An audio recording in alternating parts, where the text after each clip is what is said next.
Tuhan, senang dapat berjumpa dengan Anda pada ibadah minggu ini. Kami mengucapkan selamat datang bagi Anda yang baru pertama kali beribadah di tempat ini. Welcome home. Bersama saya Gloria, mari kita ikuti HOG News minggu ini. Puji Tuhan karena antusiasme jemaat, mulai bulan Juni, Morning Call akan diadakan 3 kali dalam seminggu, yaitu pada hari Selasa, Kamis, dan Sabtu.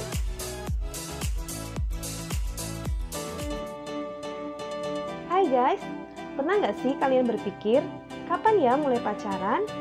Gimana sih pacaran yang benar? Atau seberapa jauh sih batasannya? Yuk temui jawabannya di Next Gen Gathering dengan tema Dating bersama Ibu Gembala, Rabu 2 Juni jam 7 malam melalui Zoom.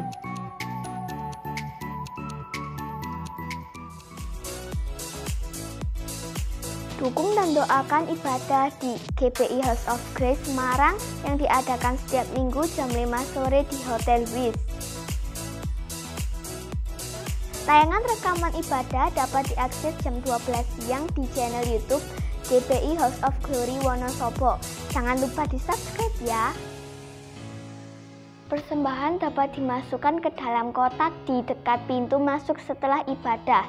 Selain itu juga dapat diberikan melalui transfer atau scan barcode berikut.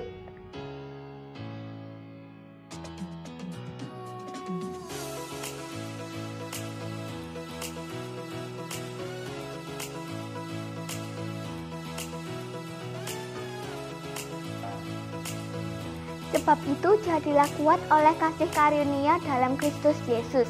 Demikian HOG News minggu ini. Tuhan Yesus memberkati.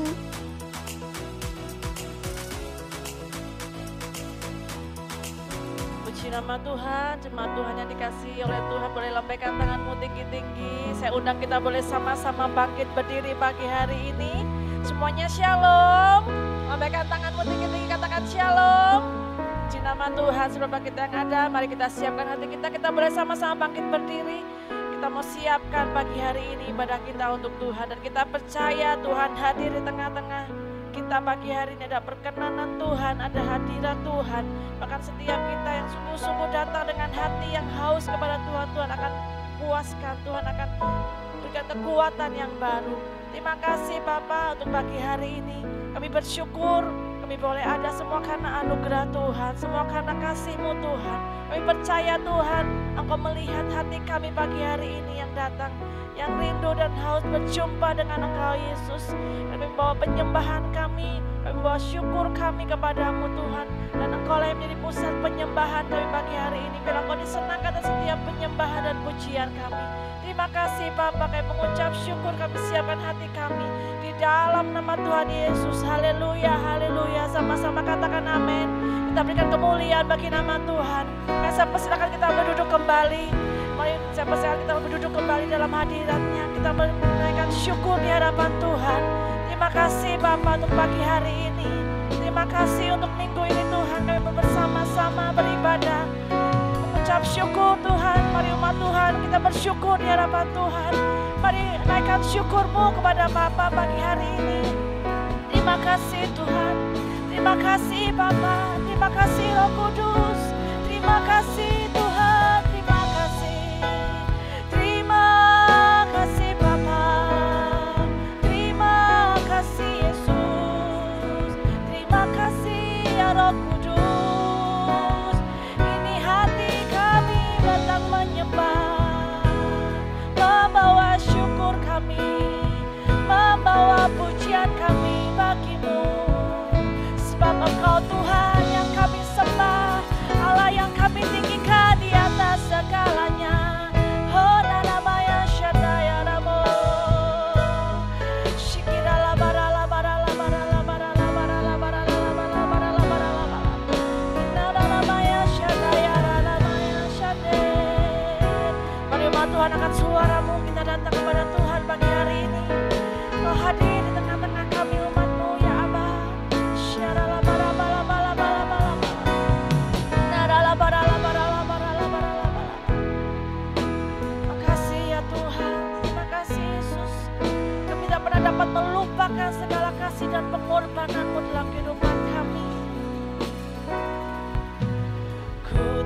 dapat lupakan kebaikan yang ku terima, pengorbananmu yang mulia jadikan ku berharga.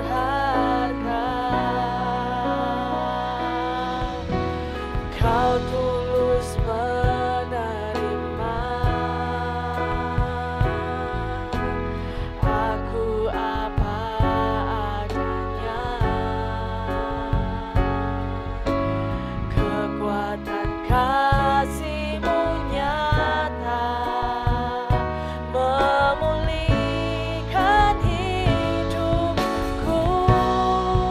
Kau bukan Tuhan yang melihat rupa, Kau bukan Tuhan yang memandang hati hamba yang selalu Kau cari, biar Kau temukan di dalam. Ya Tuhan, selama ku hidup, ku mau menyembah-Mu, sebab Engkau sangat berarti bagiku. Yang terbaik yang ada padaku, ku persembahkan kepadamu, Yesusku. Ini hati kami Tuhan, ku tak dapat segala kebaikan yang kami terima Tuhan, kebaikan yang ku terima, pengorbanan-Mu yang mulia, Mu yang mulia jadikan ku berharga. Kau tulus menerima kami apa adanya Tuhan, kekuatan kasih-Mu, kekuatan kasih-Mu nyata memulihkan hidup. Bersama lebih lagi katakan, Kau bukan Tuhan yang melihat rupa, Kau bukan Tuhan yang memandang hati hamba yang selalu Kau cari, biar Kau temukan di dalamku. Selama ku hidup, kami mau menyembah-Mu ya Tuhan, sebab Engkau yang berarti dalam hidup kami, berarti bagiku. Yang terbaik yang ada padaku, ku persembahkan kepadamu, Yesusku. Ini hati kami di hadapan-Mu Tuhan, Kau